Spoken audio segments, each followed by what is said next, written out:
Alhamdulillahi Rabbil Alamin. Wabihi nasta'in ala umuri dunya wad din. Wassalatu wassalam ala ashrafil anbiya'i wal mursalin Sayyidina wa habibina wa syafi'ina wa qurrati ayunina Muhammadin sallallahu alaihi wa ala alihi wa sahbihi wa sallam. Subhanaka la ilma lana illa ma 'allamtana innaka antal alimul hakim.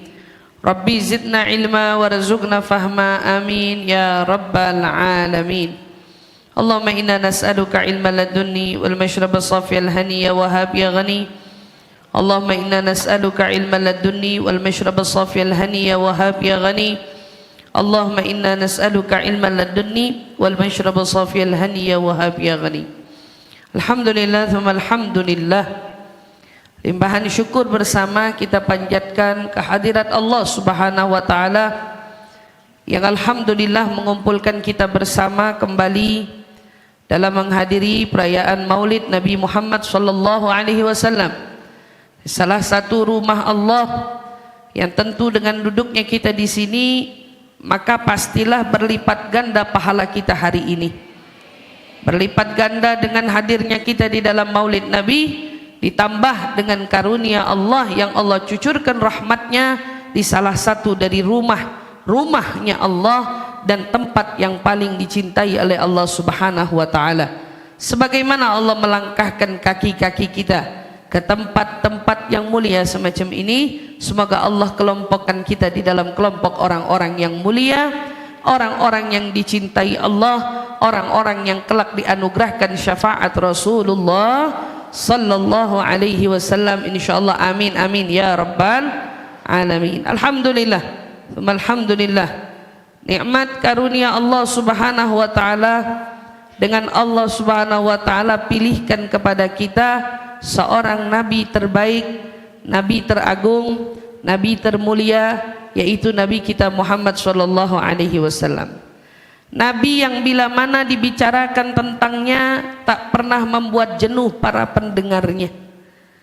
Nabi yang setiap kali dikisahkan tentang perjuangannya mengobarkan semangat kita untuk kembali berjuang bersama dengannya.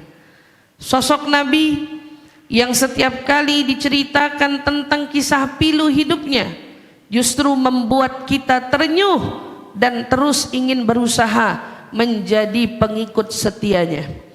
Itulah Nabi kita Muhammad sallallahu alaihi wasallam yang seolah kisah-kisah luhur tentangnya tidak pernah usai.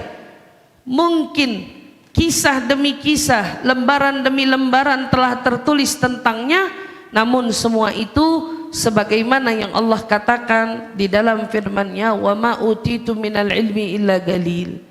Apa yang kuberikan, kata Allah, dari ilmu itu untukmu hanya sedikit. Maka hakikatnya para ulama berkata, kita ini tahu tentang Nabi itu cuman sedikit. Itu levelnya siapa? Itu levelnya ulama-ulama besar.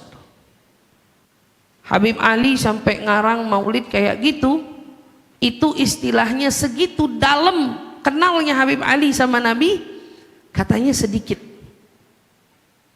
Sekelas Imam Bukhari yang menghafal ratusan ribu hadis tentang Nabi kita Muhammad sallallahu alaihi wasallam, nasihat-nasihat tentang Nabi Muhammad, tapi Allah katakan itu sedikit.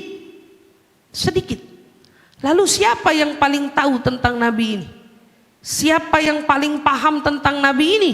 Dan siapa yang paling mengetahui tentang kedudukan yang paling tinggi tentang Nabi ini? Itu tidak lain tidak bukan adalah penciptanya langsung, yaitu Allah Subhanahu wa taala. Allah yang paling tahu tentang kedudukan Nabi. Kita mah yang hari ini duduk di sini, yang sedang belajar, yang sedang berusaha meneladani dan mengikuti semua budi pekerti, itu mungkin sedikit dari sedikitnya para ulama yang tahu tentang Nabi kita Muhammad sallallahu alaihi wasallam. Tapi insya Allah sedikit ini bisa nuntun hidupnya kita. Sedikit ini bisa membawa perubahan bagi kehidupan kita. Sedikit ini juga bisa mengantarkan kepada kita untuk besok dikumpulkan bersama Nabi kita Muhammad sallallahu alaihi wasallam, insyaallah. Amin amin ya rabbal alamin. Ada sebuah kisah ketika di zaman Nabi sallallahu alaihi wasallam, ada kisah seorang tua yang buta, tua, renta, tidak berdaya, tidak punya sanak saudara, tidak ada yang memperdulikan dia. Dia tinggal di kota Mekah dalam kesendirian. Wakilah dia tinggal di kota Madinah. Intinya di zaman Nabi Muhammad SAW. Singkat cerita, orang tua ini Allah cabut penglihatan matanya, ya nggak bisa ngelihat apa-apa. Tetapi sangat disayangkan, hatinya pun dipenuhi dengan kebencian di dalam dadanya. Benci banget, tiap hari marah terus, tiap hari ngegerutu terus. Bencinya sama siapa? Sama Nabi Muhammad SAW. Tua, nggak bisa lihat, hidup sebatang kara, gak ada orang yang peduli sama dia. Tiap kali orang lewat, mulutnya lagi mengumpat, mulutnya lagi menghina, mulutnya lagi menghujat. Siapa yang dihujat? Nabi Muhammad SAW. Kerjaannya setiap hari duduk di ujung pasar, bukan dagang, bukan jualan, hanya duduk warawiri berteriak kepada orang-orang yang ada di pasar, jangan ada sampai di antara kalian yang kemakan sama omongannya Muhammad. Muhammad itu tukang adu domba, Muhammad itu perusak umat, Muhammad itu yang telah menghasut kita. Muhammad. Di mana ngomongnya? Di pasar, Bu, nggak tanggung-tanggung. Ngomongnya di pasar. Setiap orang yang lewat tahu kerjaannya dia apa? Mengumpat. Kerjaannya apa? Menghujat. Nggak ada habis-habisnya. Kepada siapa? Nabi Muhammad SAW.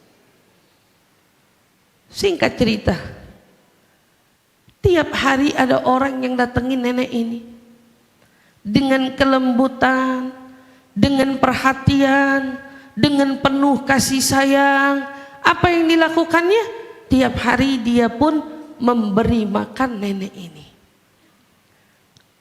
ngasih makan nenek ini yang sudah tua renta ini, tidak punya siapapun di sekitarnya, tidak ada yang peduli padanya. Tapi orang ini selalu datang, duduk di samping sang nenek, sambil apa? Sambil setiap kali ingin memberikan suapan kepada sang nenek atau sang kakek disebut, karena riwayatnya ada yang bilang nenek, riwayatnya ada yang bilang kakek. Ala kulli hal, orang tua ini dimasukkan terlebih dahulu makanan itu ke dalam mulutnya, diberikan kunyahan untuk melembutkan roti yang kering tersebut, lalu diambil, disuapkan dengan penuh cinta kepada mulut orang tua tersebut. Sehingga orang tua tersebut setiap kali sosok makhluk ini datang, sosok manusia ini datang, wah, berbinar-binar wajahnya, hatinya seolah dipenuhi dengan kebahagiaan yang tak terhingga. Sepanjang hari mengumpat, sepanjang hari menghujat. Tapi kalau udah datang orang ini, ya ampun nak, kamu dari mana aja? Kok baru datang sekarang? Saya udah nungguin kamu dari tadi. Cuman dengan senyuman, cuman dengan sapaan sederhana, saya ada dan tidak akan meninggalkanmu. Insya Allah setiap hari aku akan terus datang menghampirimu. Jawaban neneknya bilang, nak, ingat ya, kamu jangan pernah kenal sama Muhammad. Jangan pernah kenal sama yang namanya Muhammad. Ya, jangan sampai kamu kebawa sama Muhammad. Gak pernah dijawab, gak pernah digubris, sampai datang waktu di mana Nabi Muhammad tiada. Nabi Muhammad meninggal dunia. Nenek ini tetap dengan statusnya penghujat, tetap dengan statusnya pengumpat, tetap tetap dengan dirinya yang terus menghina dan terus menghina. Tetapi ternyata ketika sosok yang biasa datang menghampirinya, memberi perhatian lembut kepadanya, tidak datang, hatinya dirundung rindu, mana sosok ini? Kenapa hari ini dia tidak mendatang menghampiriku? Kemana anak itu? Kenapa anak itu tidak juga menyapaku hari ini? Ditunggu 1 hari, 2 hari, 3 hari. Tubuhnya seolah mulai tak berdaya, karena tahu selama ini tidak ada satupun orang di sudut Madinah yang peduli kepadanya. Gak ada yang peduli, gak ada yang mau tahu, gak ada yang mau ambil pusing. Lalu tiba-tiba seorang Sayyidina Abu Bakar As-Siddiq bertanya kepada putrinya Aisyah, "Wahai Aisyah, aku telah mengamalkan hampir semua daripada apa yang Rasul ajarkan. Adakah dari sunnah Rasul atau kebaikan Rasul yang belum aku amalkan, yang mungkin belum ku ketahui, namun hanya engkau yang tahu wahai Aisyah?" Kemudian putrinya Sayyidah Aisyah menjawab, "Ada wahai ayah, ada kebiasaan Rasul yang biasa Rasul lakukan yang tidak diketahui oleh sahabat-sahabatnya." Apa itu? Setiap hari beliau akan pergi ke pasar, duduk di samping nenek tua yang buta atau kakek tua yang buta. Dengan lembutnya dia membawakan makanan, lalu disuapkan, diberikan kepada siapa? Kepada orang tua itu. Sayyidina Abu Bakar tanpa berpikir panjang, bergegas dia pergi ke pasar, dicari mana orang tua buta yang duduk di sudut. Ketemu nih yang tua nih, ada di sini nih yang tua. Didatangi nama Sayyidina Abu Bakar, disapa oleh Sayyidina Abu Bakar. "Kemana aja kamu nak? Kok baru datang lagi ke sini?" Baru dijawab, "Iya, saya baru bisa datang. Suaramu bukan suaranya." Beda nih orang. Suaramu bukan suaranya. Kamu bukan orang yang sama. Dijawab, "Betul, aku memang bukan orang yang sama, karena orang yang sama yang biasa datang kepadamu beberapa hari yang lalu telah meninggal dunia." Terkejut betul nenek itu. Betapa malang nasibku. Orang itu meninggal dunia. Bukankah dia masih belia, masih muda, bukan terlalu tua, tapi umurnya telah sampai dia meninggal dunia. Nenek itu kemudian menangis. Orang baik, kenapa begitu cepat dia harus diambil? "Tenang nek." Sayyidina Abu Bakar menenangkan nenek tersebut. "Hari ini aku datang membawa apa yang biasa orang itu bawa kepadamu." Diberikan, tapi tidak dikunyahnya terlebih dahulu. Nenek itu kemudian dengan sedihnya mengingat kelembutan Nabi kala itu. "Kau adalah orang yang kasar terhadap orang tua."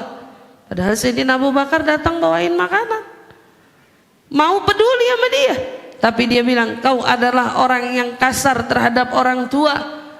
Orang yang sebelumnya datang untuk mengantarkanku makan tidak pernah memberiku makanan sebelum dia mengunyahkannya terlebih dahulu untukku. Sebelum dia mengunyahkannya terlebih dahulu untukku." Sampai nenek tersebut kemudian sambil diberi makan oleh Sayyidina Abu Bakar, kemudian dia dengan tetap kebiasaannya mengumpat, menghujat, menghina orang yang sama, yang diumpat, yang dihujat. Siapa bu? Nabi Muhammad sallallahu alaihi wasallam. Sayyidina Abu Bakar kemudian bertanya, "Wahai orang tua, tidakkah kau tahu siapa yang selama ini memberimu makan? Siapa yang selama ini ada di sampingmu untuk begitu perhatian kepadamu?" Nenek itu kemudian menjawab, "Dia pemuda dari Madinah yang baik, yang santun, yang penyayang. Tentunya bukan Muhammad. Tentunya bukan Muhammad." Sayyidina Abu Bakar bilang, "Orang yang kau hujat itu, orang yang kau caci itu, orang yang kau sumpah serapahkan tentangnya itu adalah dia Muhammad sendiri yang datang kepadamu dalam bentuk perhatiannya untukmu. Nenek itu tertegun. Dalam keterkejutannya dia berkata, Muhammad yang selama ini datang kepadamu, beri kamu makan dari tangannya itu, bahkan melembutkan makanannya dengan air liurnya itu, dia adalah Muhammad. Muhammad yang kau hujat, Muhammad yang kau hina, Muhammad yang kau caci, Muhammad yang kau sakiti, tetapi dia tetap peduli kepadamu tanpa pamrih. Nenek tersebut kemudian menangis. Dia tidak menyangka kalau selama ini ada begitu sabarnya orang dihujat di depan, dicaci di depan, tetapi tetap konsisten dalam memberi perhatian. Dicaci, dibenci, dimusuhi, tetapi tetap datang untuk memberi perhatian. Lakana hadza Rasulullah haqqan. Kata nenek itu bilang, itu betul seorang Rasul yang sungguh-sungguh jujur. Betul seorang Rasul yang sungguh-sungguh peduli. Setelah kematian Nabi, nenek ini baru mengikrarkan 2 kalimat syahadat. Tapi lihat ketulusannya Nabi Muhammad. Ada orang menghujat, ada orang mencaci, ada orang membenci, tetapi dia tetap berusaha. Untuk apa? Menjadi manusia yang peduli. Ya Allah, itu kayaknya PR kita yang paling berat dalam hidup. Bagaimana berusaha untuk baik kepada orang yang jelas-jelas naruh benci sama kita. Orang yang jelas-jelas nggak punya peduli sama kita. Orang yang jelas-jelas benci dengan menghina-hina kita, tetapi kita tetap berusaha konsisten dalam berbuat baik, karena itu yang dicontohkan Nabi kita Muhammad sallallahu alaihi wasallam. Maka ingat pesannya Sayyidina Luqmanul Hakim. Sayyidina Luqmanul Hakim ngasih pesan sama kita. Pesannya apa? Ingat 2, lupain 2. Ingat 2, lupain 2. Ingat 2 hal. Apa yang perlu diingat? Ingat Allah dimanapun kamu berada, dalam situasi apapun juga. Jangan pernah lupa sama Allah. Ingat terus Allah, karena Allah yang paling peduli sama hamba, Allah yang paling pengasih sama hamba, Allah yang paling mencintai hamba, Allah yang memberi tanpa pernah menghitung kepada hamba. Allah ingat selalu dalam hidupmu. Lalu yang kedua, ingat siapa lagi? Atau ingat apa lagi? Ingatlah kematian. Ini 2 jangan pernah dipisah. Ingat Allah, ingat kematian. Karena ketika kau mengingat Allah, hatimu dirundung ketenangan yang tak terhingga. Ketika kau mengingat kematian, hatimu dipenuhi dengan rasa waspada di dalam melanggar ketaatan. Ingat Allah, ingat apa? Kematian. Lupain 2. Disuruh lupain apa? 2. Apa yang pertama? Lupa kalau kamu pernah berbuat baik sama orang. Lupa kalau kita pernah bantu orang. Lupa kalau kita dulu pernah nolongin orang. Lupa kalau kita dulu pernah ngasih orang. Lupa kalau kita dulu pernah berbuat suatu hal kepada orang dari kebaikan. Lupa, jangan ingat. Itu harus lupain. Karena sifat mengungkit, ngebangkel gak pernah ada baiknya buat kita. Maka kalau kita berbuat baik, subhanallah, kita belajar dari cerita tadi yang Nabi sampaikan kepada kita, dari kisah hidupnya Nabi, tetap buat baik sama orang, padahal orang yang ngehujat di depan mata, setidaknya kita gak sampai segitu ekstrimnya.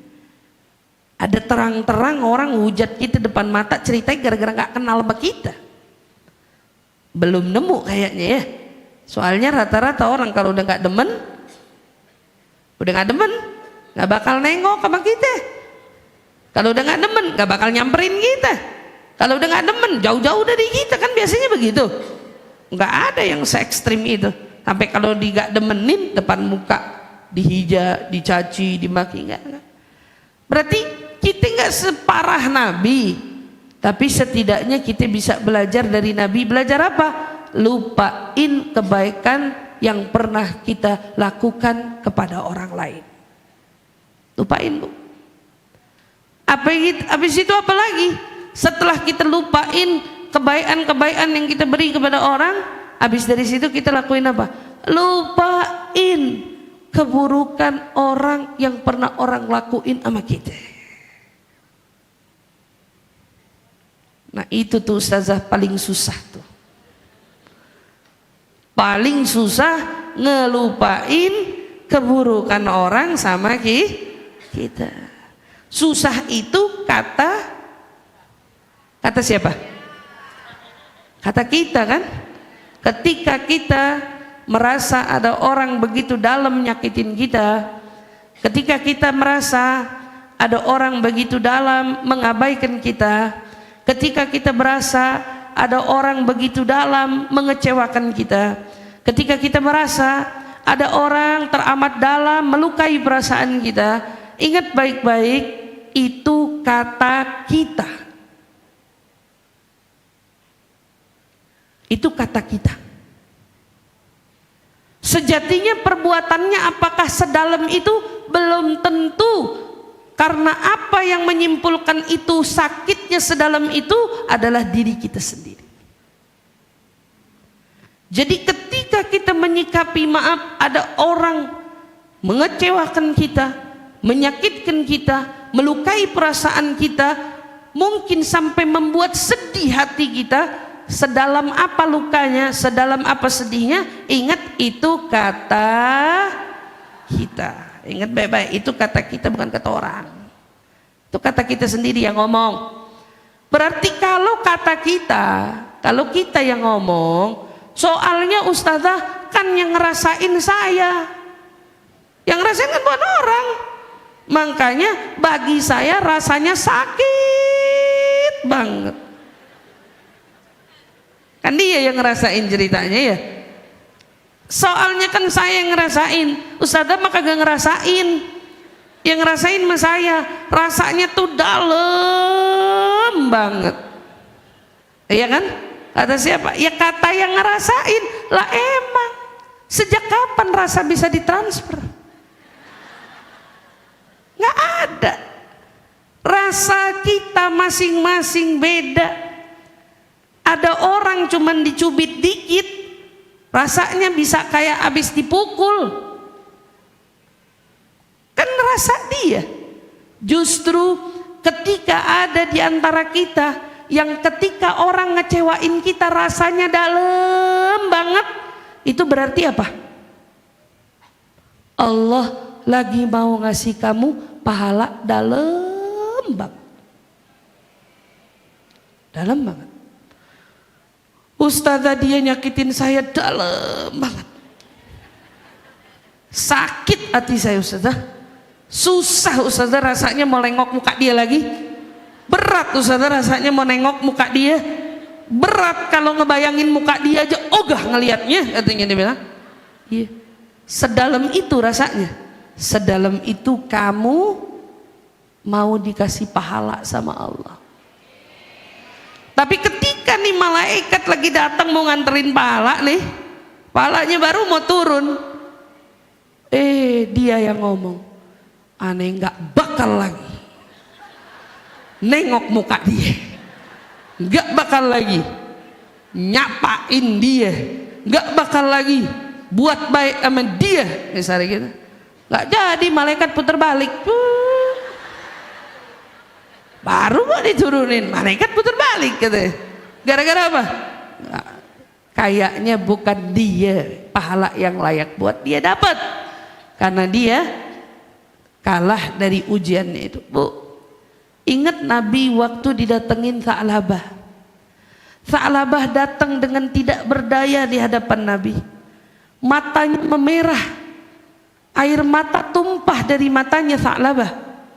Ketika dia datang menghadap Nabi, dia berkata dengan tangan bergetar, Rasul, aku harus buru-buru pulang ke rumahku, karena saat ini istriku sedang tidak memakai sehelai kain pun.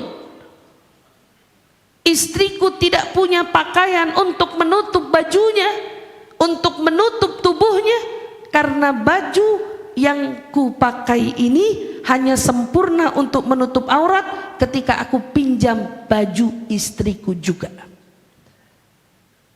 Ini laki bini terlalu miskin, terlalu sulit hidupnya, sampai kalau suaminya mau sholat harus pinjam baju istrinya buat nutup aurat. Begitu juga istrinya kalau mau ngerjain sholat harus pinjam baju suaminya untuk menyempurnakan menutup auratnya. Sampai segitunya Bu, susahnya.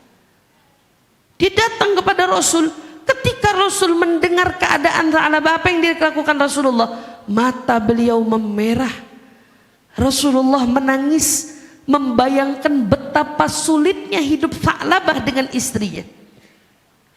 Sa'labah dengan bergetar berkata, ya Rasulullah, doakan aku agar aku kaya, agar aku punya, dan nanti kalau aku punya, aku akan menjadi orang dermawan yang membantu semua orang yang susah.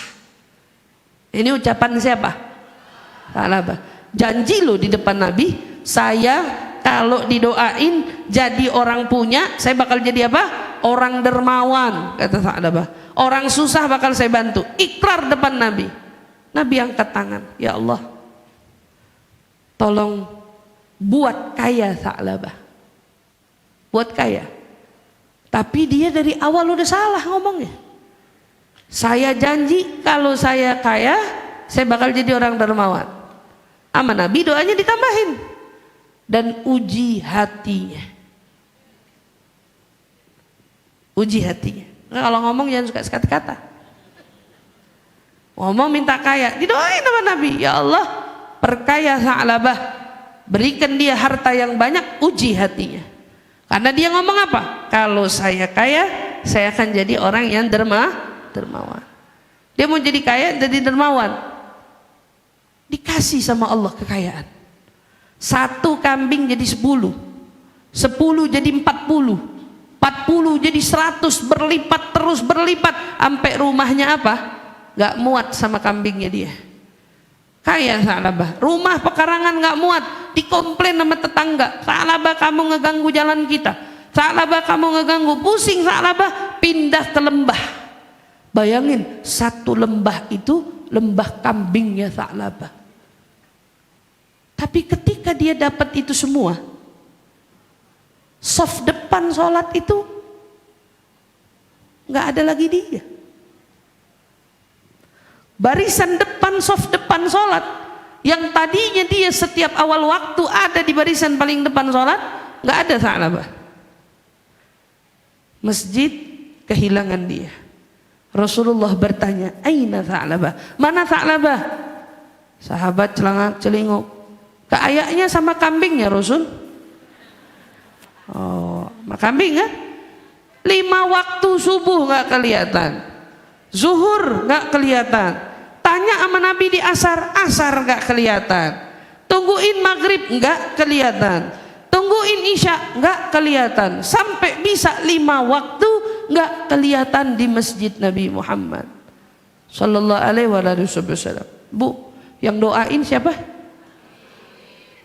Yang bikin dia bisa diijabah doanya kontan siapa? Nabi. Ini kalau mau bicara kacang lupa kulit banget ya. Oh, ini kayaknya kacang lupa kulit nih, bener nih kacang lupa kulit. Subhanallah. Tapi Nabi Muhammad punya prinsip. Nabi nggak pernah ngungkit. Nabi nggak pernah ngebahas Sa'labah dulu kamu waktu susah kamu kemana datangnya. Dulu waktu kamu belum punya apa-apa, kamu datengin siapa? Nabi Muhammad punya prinsip. Ketika Sa'labah datang utusan Nabi karena turunnya perintah zakat, Nabi nggak cari Sa'labah. Jadi Bu, orang itu kalau terpisah dari Nabi, terpisah dari ulama, terpisah dari orang soleh, itu yang salah siapa? Dia sendiri. Orang nggak ada yang mau jauh dari Nabi, nggak ada yang mau jadi ulama, iya. Tapi perbuatan kita bisa bikin kita jauh dari Nabi, bisa bikin kita jauh dari ulama. Ketika Tha'labah tadinya ada salat 5 waktu sama Nabi, lepas. Ketika Tha'labah tadinya sholat Jumat gak tinggal, tahu-tahu lepas. Sholat Jumat gak sholat juga. Ketika turun zakat, dakwah harus sampai. Sahabat diutus, bawa perintah ini, sampaikan kepada Tha'labah bahwa dia harus menzakati kambingnya per kepala 41. Datang utusan Nabi, bawa perintah zakat. Ketika datang perintah zakat, orang yang tadi ini gak punya jadi punya karena Nabi Muhammad. Jawabannya apa?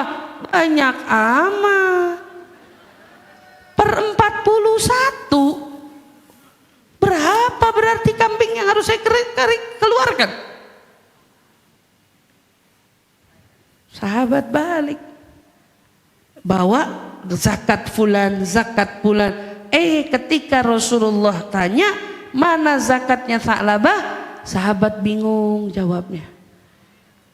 Tha'labah mau ngitung dulu Rasul, mau mikir dulu Rasul. Rasulullah kecewa, tapi beliau tidak bertutur apa-apa. Rasulullah sedih, tetapi beliau tidak bisa berkata apa-apa. Apa yang bikin Rasulullah sedih? Keberpalingannya atau kelalaiannya? Hah? Keberpalingannya atau kelalaiannya? Kalau kita, keberpalingan orang yang bikin kita sedih. Tetapi Rasulullah ketika itu yang membuat hatinya hancur, yang membuat hatinya sedih, ketika dia tahu ada orang lalai karena dunia dibentangkan di hadapannya. Allah turunin ayat, ayatnya nyindir. Apa? Nyindir apa? Orang yang tadinya miskin, gak punya, datang meminta, lalu diberi, tetapi setelah punya mereka menjadi pelit. Itu kata Allah, mereka menjadi. Ini sindiran buat Tha'labah. Ketika ayat ini turun, Tha'labah kakinya gemeter. Ayat turun gara-gara saya. Ini ayat untuk saya yang disindir langsung dari langit sama Allah. Dulu dia dikenal di langit sebagai orang yang rajin taat, sholatnya paling depan barisannya, sampai punya cerita untuk mengerjakan sholat harus pakai baju istrinya. Di langit gempar tentang Tha'labah, tapi ketika Tha'labah lalai, langit pun gempar. Tapi kali ini mereka membicarakan tentang keburukan Tha'labah. Halaka Tha'labah, celaka Tha'labah, gemeter kakinya. Dia datang bawa kambingnya di hadapan Rasulullah. Ya Rasulullah, ini atik, aku datang kepadamu ingin ku berikan kambing-kambingku ini di hadapanmu. Tapi Rasulullah dengan penuh keteduhan dan ketenangan, apa jawaban Rasulullah? Duhai Tha'labah, jika aku bisa, ingin ku terima zakatmu, tetapi masalahnya Allah langsung melarangku menerima zakatmu. Ini kalau udah turun dari langit gak bisa ngomong. Aku ingin menolongmu, aku ingin menerima zakatmu, tapi Rasulullah bilang Allah melarangku, wahyu turun dari langit, kau tidak boleh terima zakatnya Tha'labah. Bisa kebayang gak? Seorang yang tadinya dekat bersama dengan Nabi Muhammad, tetapi kemudian diharamkan Allah Nabi untuk menerima dekat kepadanya. Diharamkan Allah, Nabi gak boleh dekat sama dia.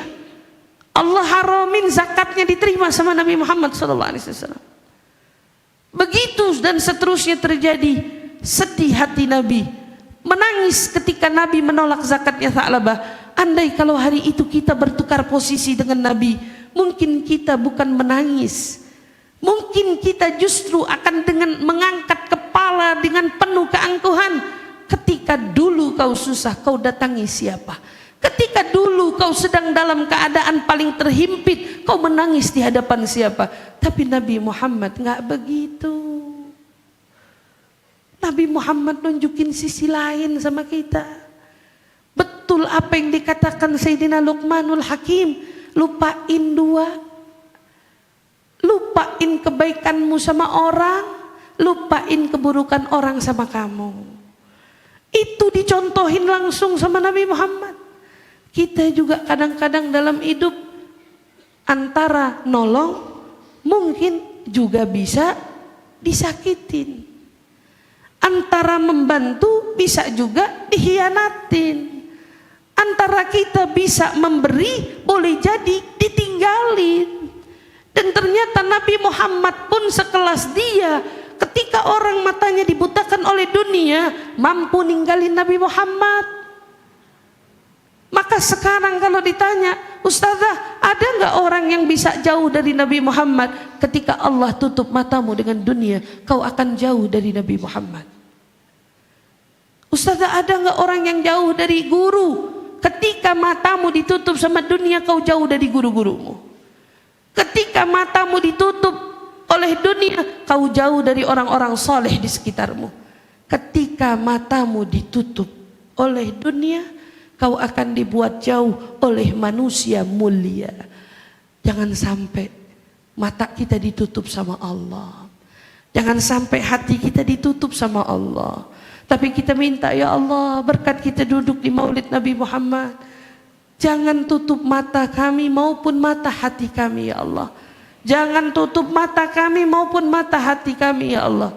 Ya Allah, jikalau mata kami ini penuh dengan dosa, mata kami ini penuh dengan lumur kesalahan, mata kami ini penuh dengan kotoran-kotoran dari lumpur dosa dan kemaksiatan, ya Allah, jangan halangi mata ini, karena ini adalah modal kami untuk bisa menatap wajah Nabi Muhammad sallallahu alaihi wa ala alihi wasallam. Ya Allah, bila mana dengan kelalaian dunia mampu menjauhkan kami dari Nabi Muhammad, dengan kelalaian dunia mampu menjauhkan kami dari orang-orang yang mulia, ya Allah, maka jauhkan hati kami dari ketundukan kami kepada dunia, dari kecintaan kami kepada dunia, dari tunduknya kami terhadap dunia. Namun ganti, ya Allah, hati ini dengan penuhnya cinta kami kepadamu, ya Allah, penuhnya cinta kami kepada Nabi Muhammad, ya Allah, penuhnya cinta kami kepada orang-orang salihin di kalangan kami, ya Allah. Allahumma ya Allah, bila mata ini hari ini penuh dengan salah,